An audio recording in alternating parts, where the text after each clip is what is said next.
Welcome to Quit Bleeping Around, a podcast dedicated to helping you achieve more in life. Here's your host, Christina Eanes. Hey, superachievers. In this episode, I'm interviewing Tammy Gooler Loeb. Tammy is an executive coaching and career development coach who engages with her clients to clarify their goals, develop personalized plans, and support them in achieving rewarding results. Welcome, Tammy. Thank you for joining us today. Oh, Christina, it's a pleasure to be here. Nice to talk to you again. I know I was on your podcast and now you're on mine. I know. It's so much fun, huh? Yes. Yeah. So before we dive into the topic of the day, can you share a little bit about yourself with our listeners? Sure.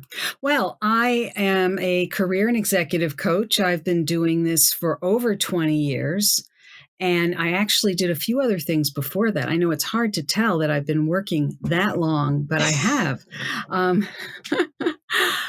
Prior to that, I did some work in the fields of community mental health, and I worked in public policy and government, fundraising, higher ed administration, did a little bit of this, a little bit of that, and finally found the field of coaching and realized that was my it thing. And then over the years, I've developed a number of different things from coaching that have enabled me to work with a variety of people in across cultures, generations, industries. It's been great. And I just, more than anything, really love helping people find their best livelihood, whatever they want to do for work, what's going to mean something to them that they can really make a life and a living out of. I love it. So that they can be as fulfilled as you are. Well, I hope so, or as fulfilled as they want to be. You know, everybody has their own thing, right? Our own thing. Yes. Mm-hmm. Awesome.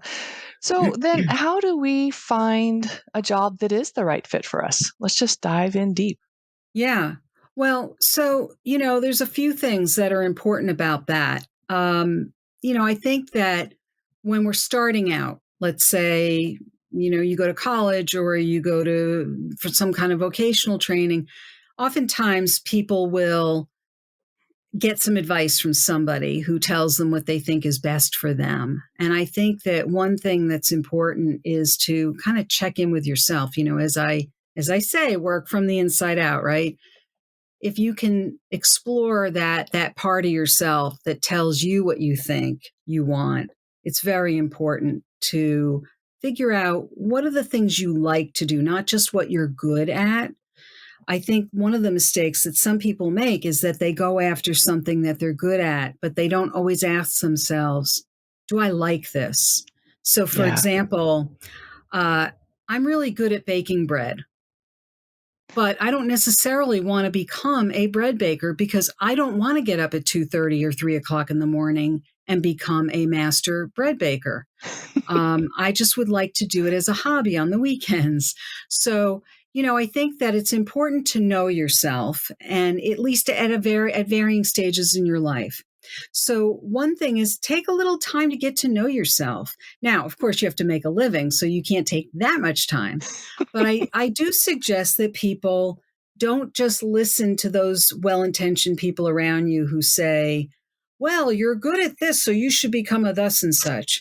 And then you find yourself years into a career and you realize, oh, there was always that little nagging voice inside of me saying, do I really want to do this? Give yourself a little bit of space to question and get some of your own information and question things a little bit. Don't just take things at face value. So in terms of finding work that really suits you, check in with yourself a little bit, try some things, maybe even take a page out of Christina Eanes' book and maybe do something like an internship or volunteer or shadow somebody. Those are really great things to do to kind of get a feel for something to see if you really like it, rather than just saying, oh, that looks really cool. I think I'll go after that. So I say try it on for size before you take a deep dive.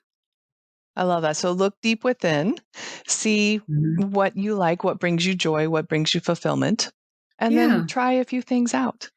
Yeah, and it doesn't have to be forever. I think that's the other thing Exactly. that we've been taught to kind of stay in a lane and then build on that lane and keep going. And I think most of us don't really build our careers that way, even though we've been taught that that's kind of the norm. Hmm.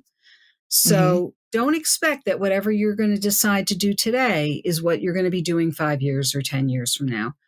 Just, Absolutely. try something for now, learn something about yourself, and it's okay to change your mind. Yes, I love it. Now, one thing for those folks that I know, I used to be one of them, thinking that, if we find something that we like for me, escape rooms. Yeah. Yes, and that we have to, because we find something that we like and we're passionate about, we have to somehow turn it into a career. Mm. Any suggestions on, like for myself, I translated those skills into a different Mhm. format, if you Mhm. will. Mhm. So Yeah. those that maybe think that if they find something that brings them joy, say like bread baking, that they have to make a living out of it. Is Mm. there, and maybe they can't, maybe there's not a market for it. Mm. Eh, Trying to figure out where I'm trying to go here is sometimes we can't necessarily turn what we love into a career, but are there Right. other ways that we can find that fulfillment? Right. So, yeah, absolutely. I mean, think about, you just gave a great example, right? So, now there are people who are making escape rooms into a career by Yes. being entrepreneurs or owning a business doing that, right? But Yeah. there's risks involved with a lot of Very things, much so. and Yeah. or I know people who like to make jewelry, for example. Now, that's a pretty high risk career. You have Mhm. to be willing to take some risks to do something you love to do sometimes. At the same time, there are things that you might love to do or that you might have a passion for. And in your heart of hearts, no, if I turn this into my job, I may not enjoy it in the same way, like the example I gave around bread baking. Yeah. However, you can unpack that thing, and say, okay, so what is it about that thing that gives me satisfaction or joy? So I enjoy seeing a result within a certain period of time, or I enjoy working with my hands, or I enjoy the fact that it's something that I can do not sitting behind a desk. There's a lot of different ways to unpack it and look at it. And don't do it alone. Have a conversation with somebody else. Maybe somebody else has observed you engaged in a certain activity. What have they noticed about you as you're doing it? Maybe they've noticed that there's something that you're particularly good at, or that they've noticed something about you as you're doing it that they could share with you that might give you some other insights or ideas about who you are as you're doing it, that gives you an idea of some other direction to go in. I think also it really does serve you to think about talking with a career professional. I'm not suggesting that everybody has to call me. In fact, I would suggest not everybody call me, because I I can't talk to everyone. But there Obviously, are yeah. other avenues. There are other ways of getting those insights about how do you connect something that you might love to translate or transfer that into perhaps some kind of career or work. So, for example, if you are already a college graduate, you might reconnect with your college career office. A lot of alumni offices also have somebody assigned to work with alumni around career matters. Or, there are even public libraries that have reference librarians who are specialists in career matters. People And forget know to use their everything. public libraries. They do. And public, librarians know how to look for information and know how to think about information in ways that Google doesn't. And people don't realize that. And they think, oh, I'll just use the internet. That's great. But you're so close to these topics yourself. It's always good to get another pair of eyes on it and have somebody else thinking about it. And you'd be amazed when you go visit a reference librarian in a public library, the way they will ask you questions and think about things. They'll get you looking in places you would never have thought of looking before. Yeah. And that's the thing. You have to be patient with the process and thinking about once you start getting information, let it sink in a little bit and see where it takes you. And keep talking to different people who think differently than you do. And you'll see it'll start to evolve and form and shape into some other ideas that you can think about. But I do think there's value in talking to other people who help people think through their careers, because they will know about resources and things that will point you in some really good concrete directions. Oh, that's great advice. Yeah. And I never would have thought of a reference librarian, Hmm. but They're amazing. amazing, fount of knowledge there. Yeah. And they're free. Yes, free. Yeah. Now, I Free. remember, are there any specific books or resources? Like, for example, for some reason, when you're talking up, what popped into my head, it was, what color is your parachute? Like from Yeah. the 90s or something? Well, you know what? Actually, they revised that. The gentleman who wrote that book is now deceased, but that book has become an institution in and of itself. And so that book gets revised every year. I don't know how thoroughly, but it does get revised. So, What Color is Your Parachute is a good, solid book. There's all the dummies books, career change for dummies, career job search for dummies. Those are really good resources. They're very, very well sourced books. I would I would actually say that my book is also a good resource, I was and I'll just going to tell you why. suggest. Uh-huh. Well, and I I really am not trying to toot my own horn here, but I put a lot of effort into the resources section in the back of my book to point people in the direction of some specific resources that I think would give people a good place to start in terms of thinking about different kinds of either websites or books or other places they can look to get some good places to start when looking for resources. I do think that alumni associations are a good place to look too, in terms of either career. A lot of alumni associations are doing all kinds of webinars and things to help their alumni move forward in their careers. So that's a very, very good resource. A lot of public libraries, local libraries, are doing free workshops and webinars for the community. So I'm trying to think of resources that are low cost. Yeah. I mean, those I are mean, great I ones right there. obviously, yeah, and I think of career coaches are definitely a great resource if you want to invest in yourself in that way. There's also people can look up online betterup.com. Hmm. They have career coaches that are available. Again, Nice. I don't know of all the career coaches there, Of course. but I think they're doing a pretty good job of bringing career coaches to the general public.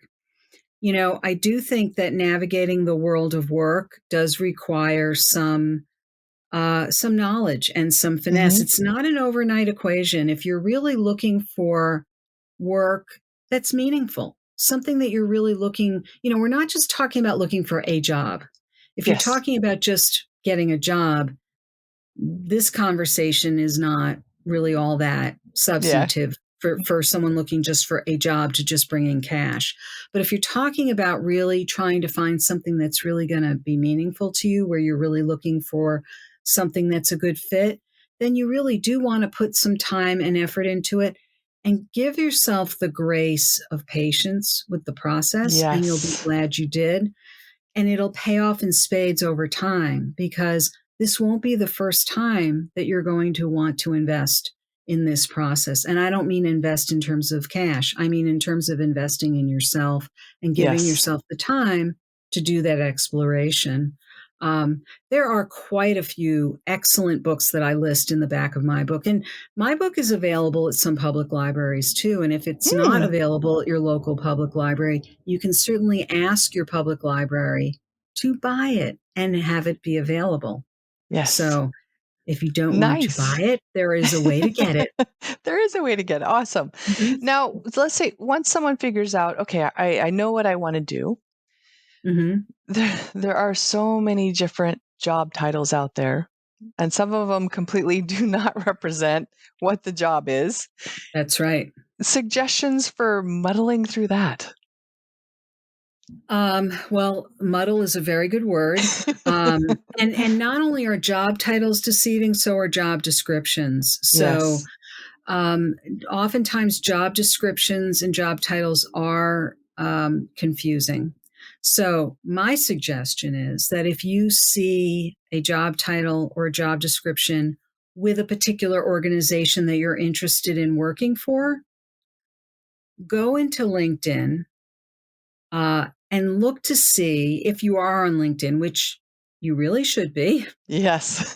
and try to identify an individual who you might be connected to, or an individual you might be connected to who is connected to somebody who works in that organization or who formerly worked in that organization. Try to find some way to connect with somebody who knows something about the organization and see if you can learn more about the job title and the job itself that way. Because oftentimes job titles and job descriptions are they're really, it's hard to know really what They they're suck. talking about. Yes,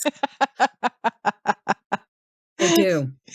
And oftentimes, even once you've interviewed for a job, once you get on the job, and I know there's probably some HR people out there who are going to hate me for saying some of this. However, it's hard. Sometimes the job descriptions are written by the folks in HR, Mhm. and they're not always getting all the information they need to write the job description properly from the hiring manager. Sometimes also, through nobody's fault, they are trying to fill a role, and it's not until they start interviewing people that they begin to realize what they really need. And Yeah. then they have to go back to the drawing board and rewrite the job description. So, how many times have I talked to somebody who's interviewed for a job and then they see the job reposted and they get all miffed because they say, wait a minute, I already got interviewed for that job. Why are they reposting it? That's because they didn't know what they wanted in the first place. Yeah. And they're reposting it because now they're a lot clearer. Now that they've spoken to some candidates, they realized, we don't need that. We actually need this. And so they're human. We have to be a little bit forgiving. Exactly. It's It it's happens. similar to dating, right? You gotta kind of interview a lot of people to really figure out what you want, and then you get Yeah, very clear on that. you got to kiss a bunch of frogs till you find, whoever it is you're looking for. Oh. Now, so I love the idea of, I'm really big on building relationships. I Mhm. love the idea of reaching out people who are currently working in the organization or people who are in the position. Yeah. I love that. So we can get information from that. Is there any suggestions for, let's say you get to the interview phase, Mhm. for trying to find out a little bit about if that job is the right fit? How should someone be, maybe what questions should they be asking during an Mm. interview, or any tips Yeah. there?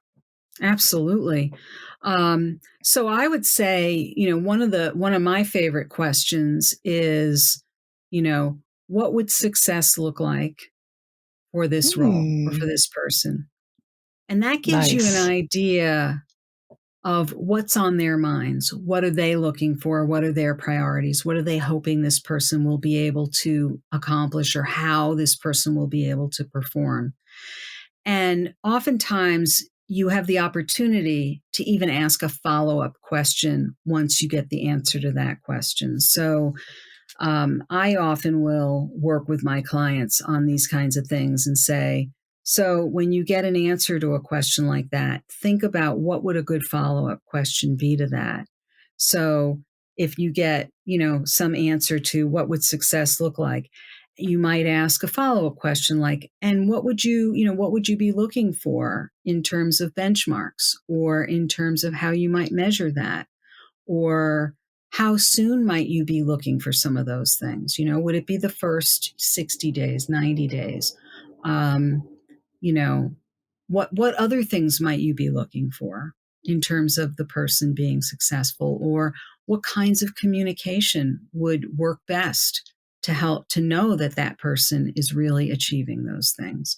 So I think there's lots of ways to ask those questions to get an idea of what's on their minds and what their priorities are. You really want to be able to ask questions to get an idea of what is on the employer's mind, what are their top priorities, and how do they think about things?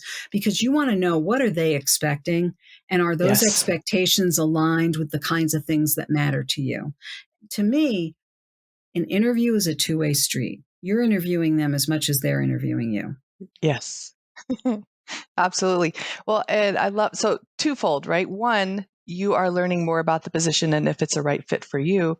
And two, you're impressing the hell out of them because you want to know how you can be successful in that position before you're even hired. Yes. Mm-hmm. And you want to dazzle them with some good questions. Hopefully, Yes. they are appreciating the fact that you are coming prepared with questions and that Yes. they are appreciating that. I have found also that when candidates go into an interview with an assumption that the person interviewing them from the organization is an expert interviewer, that is a misnomer. Yes. Not As all someone people who's who done are, that before. Yes. yeah, don't assume that they can Mhm. read your mind. Don't assume that they know how to interview, or don't Yes. assume they know how to listen well. So it doesn't mean you should assume that they can't. Just don't assume anything. Just Yes. show up and see what's going on in the room and know that they may be as experienced or as not experienced as you are. So show up, be curious, be open, and know that you are interviewing them as much as they're interviewing you. And they may or may not be great interviewers. I've had Yeah. way too many clients come back from an interview and tell me that the person just talked the whole time and learned nothing about them. But they love them because they listen to them for. Isn't that Yeah, funny? or they're frustrated because they feel like that the person didn't learn anything about them, and then Yeah. I meant the interviewer. oh, The interviewer yeah, loves them because someone listened to them for like a half hour. yes, and maybe that's the first time anyone's listened to them in a while, I Yes. guess. Yeah, right. Aw. I feel like there is so much more here to unpack. So, Mm. what products or services can you share with our listeners so that they can learn more? Well, first of all, my book is a great resource, I think, for people who are trying to decide what are the ways in which they might want to be considering any moves they might want to make. I also have a weekly podcast where Mm-hmm. I interview wonderful people like yourself who share their career journeys. I think one of the things that people can learn a lot about themselves just from learning about other people's journeys. It Absolutely. can spark great ideas in yourself. I also provide one-on-one coaching, group coaching. I do some facilitation work in organizations and leadership and executive coaching. So I try to spread, you know, good karma wherever I go. I do speaking engagements, so I go into organizations and associations and conferences and provide webinars and workshops and try to work with people around workplace communication skills, change management, leadership development, teach coaching skills. I think that coaching skills are some of the best skills you can have in the Absolutely. workplace in terms of learning how to manage people using coaching skills as a manager, as a supervisor, as a leader. And I think that those kinds of skills are useful at any level of the organization. I would say So any part of one's life. I agree. I Mhm. agree. Absolutely. So I think of being a coach as being both a facilitator and a teacher all at the Mhm. same time. And I joke and say that I'm Tupperware. I'm the container, and Yep. I hold the space for people to do the work that they are meant to do. And my goal is to help people find something that really fulfills them and is satisfying and meaningful for them. And however I can offer that to them so they can see themselves in the best light, then I'm a very happy person. I love it. And where should people go to learn more about you? Well, the best place they can go is to tammygoolerloeb.com. And you could mangle that up and you will still find me because I'm the only Tammy Gooler Loeb out there. I love it. And we'll make sure that's in the episode description as well. Okay, your final piece of advice. My final piece of advice is if you are looking to do something different or even a variation of what you're doing, or you're just one of those proactive people who's saying, I'm actually quite happy with what I'm doing, but I always like to be thinking about what might be next. Don't do it alone. Yes. Don't do it alone. Have your own little board of advisors and make sure that you talk to people who don't think the same way you do. You might have some of those people, but have some other ideas, other opinions. Always be looking at things through different lenses and give yourself a chance to let those ideas marinate. Don't feel like you have to force it or make it, you don't have to fit those square pegs into those round holes or vice versa. Let things kind of percolate and they'll come to the surface for you. Trust yourself. And trust those around you and those people who are supporting you, and do the same for others. You'll learn as much by helping other people as allowing people to help you. But I will say this, no one is successful in a vacuum. So make sure that you don't try to be super independent and do it all alone, because you will be limiting yourself and limiting your options. Oh, absolutely. That's awesome advice. Thank you so much for joining us today, Tammy. Thank you for having me. This has been really fun. Yes. If you'd like to learn more about Tammy, visit her website at tammygoolerloeb.com. Christina delivers her speeches to diverse global industries on a variety of topics. You can learn more about booking her for your event at ChristinaEanes.com.